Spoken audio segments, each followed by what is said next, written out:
ఉందన్న కంప్లీట్ గా fan pest అని చెప్పుకోవచ్చు. కంప్లీట్ గా ఫ్యాన్స్ అయితే ఎక్కడ డిసప్పాయింట్ అవ్వరు. వాళ్ళకైతే 100% వాళ్ళకైతే ఫుల్ మీల్స్ అయితే పెట్టాడు. కాకపోతే ఒక డిసప్పాయింట్ ఏంటంటే ఒక రెగ్యులర్ ఒక గ్యాంగ్స్టర్ డ్రామాలా వెళ్ళిపోయింది. దానివల్ల ఏంటంటే ఒక డ్రామా పెద్ద 1 సెకండ్ అప్పుడు కొంచెం లాగ్ అనిపించింది. బట్ అది తీసేస్తే ఒక స్టోరీ పక్కన పెడితే పవన్ కళ్యాణ్ గారి దగ్గర నుంచి ఎలాంటి ఎలివేషన్ మనం కోరుకుంటామో, ఆయన దగ్గర నుంచి ఎలాంటి స్క్రీన్ పెన్స్ ఎలా వాడుకోవాలో సుజిత్ అయితే 100% స్క్రీన్ మీద చూపించాడు. ఎక్కడ ఒక 1% కూడా ఆయన కనిపించాడు. ఎక్కడ ఒక డల్ సీన్ కూడా ఎక్కడ లేదు. ఓన్లీ హీరోయిన్ ట్రాక్ వరకు కొంచెం ఆ ఎమోషన్ ని పండించాలని ఉన్నా సరే ఎక్కడ ఒక డల్ మూమెంట్ లేదు. ప్రతి సీన్ కూడా ఇప్పుడు వరకు మేము కళ్యాణ్ గారి స్క్రీన్ మీద ఇంత బాగా చూడలేదు అన్న లెవెల్ అయితే ప్రతి సీన్ కొట్టాడు. బీజం అయినా రిలేషన్స్ అయినా సరే సుజిత్ తమనైతే ఇద్దరు కల్టనా కొడుకులు వాళ్ళైతే 100% న్యాయం చేశారు. 200% న్యాయం చేశారు.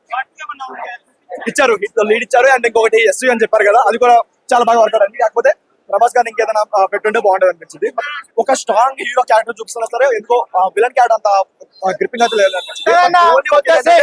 కొత్త సీన్స్ కనబడతాయి మీకు, రోజులా కొత్తగా కనబడతాయి. పాతోడు కూడా ఉండడు, కొత్తదే మొత్తం సీన్ మొత్తం కొత్తదే.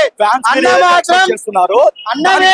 మీరు 2 సంవత్సరాలు ఏదైతే ఎక్స్ప్రెషన్ పెట్టుకున్నారో ఆ ఎక్స్ప్రెషన్ మించి ఎలివేషన్ పడ్డాయి. ఎప్పుడు వచ్చే ఏ ఒక్క ఫ్యాన్ కూడా మాకు ఈ ఎలివేషన్ నచ్చలేదు లేదంటే హీరో బాలని ఎప్పుడు ఒక్కరు చెప్పడు. దాని వరకు 100% 200% న్యాయం చేశాడు సుజిత్. అయితే ఎలివేషన్ తో ది బెస్ట్ డైరెక్టర్ అని చెప్పుకోవచ్చు.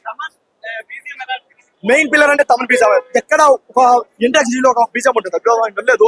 అది ఎక్స్ట్రాడినరీ అన్న ఐడియా అయినా కాన్సెప్ట్ అయినా ఎక్స్ట్రాడినరీ అనిపించింది. చాలా నెక్స్ట్ లెవెల్. ఇది చాలు పవన్ కళ్యాణ్ గారు అప్పట్లో అనుకోలే కదా ఆయన నడిచేస్తే చాలు అని చెప్పి ఆయన స్క్రీన్ లో కనిపిస్తే చాలు. ఆ లెవెల్ ఎలివేషన్ నెక్స్ట్ లెవెల్ ఉన్నాయి.